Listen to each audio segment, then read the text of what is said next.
মানুহে বুজিব পৰা হোৱাৰ লগে লগে নতুন নতুন সপোন দেখিবলৈ আৰম্ভ কৰে।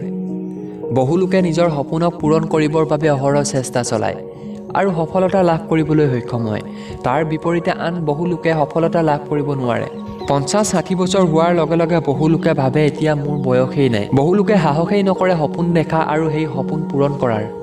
বন্ধুসকল, আপোনালোকে লাগিলে যিয়েই নাভাবক কিয়, সপোন দেখাৰ কোনো নিৰ্দিষ্ট বয়স বা নিৰ্দিষ্ট সময় নাথাকে আৰু সেই সপোন পূৰণ কৰাৰো কোনো নিৰ্দিষ্ট সময় বা নিৰ্দিষ্ট বয়স নাথাকে।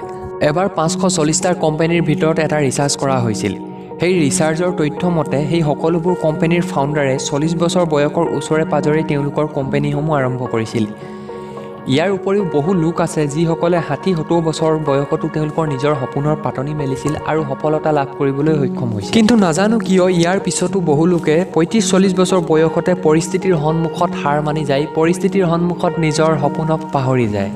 পৃথিৱীত বহু উদাহৰণ আছে যিয়ে আমাক প্ৰমাণ কৰি গৈছে যে বয়সে সফলতাৰ ক্ষেত্ৰত কেতিয়াও বাধা হৈ থিয় দিব নোৱাৰে। বয়স মাত্ৰ এটা সংখ্যাহে, য'ত নেকি বৰাক ওবামাই 55 বছৰ বয়সত ৰিটায়াৰ হৈ যায় আৰু তাৰ বিপৰীতে ডোনাল্ড ট্ৰাম্পে 70 বছৰ বয়সত আমেৰিকাৰ প্ৰেছিডেণ্ট হৈ এক জীৱনৰ নতুন যুঁজৰ আৰম্ভণি কৰে।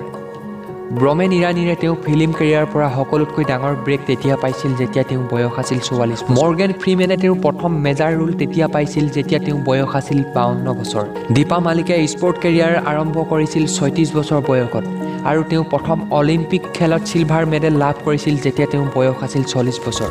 হেনৰী ফৰ্ডে তেওঁ বিখ্যাত ফৰ্ড মটৰ আৰম্ভ কৰিছিল যেতিয়া তেওঁৰ বয়স আছিল 40 বছৰ।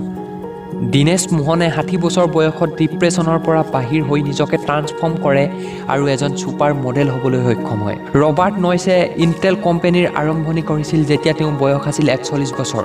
ছেম ৱালটনে তেওঁ ৱালমেট ষ্ট'ৰ তেতিয়া খুলিছিল যেতিয়া তেওঁৰ বয়স আছিল 44 বছৰ। ৰিক ক্ৰকে তেওঁ প্ৰথম মেকডনাল্ড ফ্ৰেঞ্চাইজিছ তেতিয়া খুলিছিল যেতিয়া তেওঁৰ বয়স আছিল 52 বছৰ।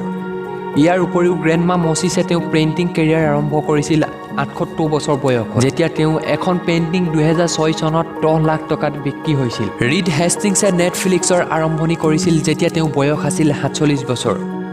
কনেল চেণ্ডাৰে তেওঁ নিকো ফেলিয়াৰ্ছৰ পিছত KFC ফ্ৰাইড চিকেন আৰম্ভ কৰিছিল যেতিয়া তেওঁৰ বয়স আছিল 62 বছৰ।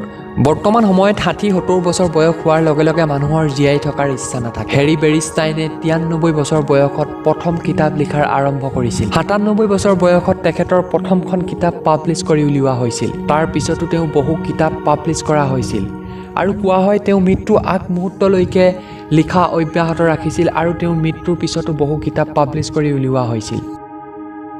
তো বন্ধুসকল, আমি কেতিয়াও এইটো ভাবিব নালাগে যে আমাৰ হাতত বয়স নাই সপোন দেখাৰ আৰু সেই সপোন পূৰণ কৰাৰ, কিয়নো আমাৰ সপোনৰ কোনো এক্সপাইৰী ডেট নাথাকে। আপুনি যিকোনো বয়সতে নিজৰ সপোন পূৰণ কৰিব পাৰে, যাৰ বাবে আপোনাক লাগিব কেৱল মাত্ৰ ইচ্ছা শক্তি আৰু আপোনাৰ উইল পাৱাৰ। যদি আপুনি 50-55 বছৰ বয়সত ভৰি দিলে আৰু আপুনি এতিয়াও বুজিব পৰা নাই যে আপুনি কি কৰিব আৰু আপুনি ভাবে যে মোৰ বহুত লেট হৈ গ'ল, তেনেহ'লে আপুনি সদায় এটা কথা মনত ৰাখিব, মানুহৰ মৃত্যুৰ পাছত তেওঁ নামৰ আগত লেট লিখা হয় আৰু আপুনিতো এতিয়াও জীয়াই আছে, আপোনাৰ অলপো লেট হোৱা নাই। সেইবাবে আজিয়েই বিচাৰি উলিয়াওক নিজৰ ভিতৰত লুকাই থকাৰ টেলেণ্টসমূহক, বাহিৰলৈ উলিয়াই আনক নিজৰ ভিতৰত সোমাই থকা ক্ৰিয়েটিভিটিসমূহক আৰু সকলোকে দেখাই দিয়ক যে সপোন দেখাৰ কোনো বয়স নাথাকে আৰু সেই সপোন পূৰণ কৰাৰো কোনো নিৰ্দিষ্ট বয়স নাথাকে। বয়সটো মাত্ৰ এটা সংখ্যাহে।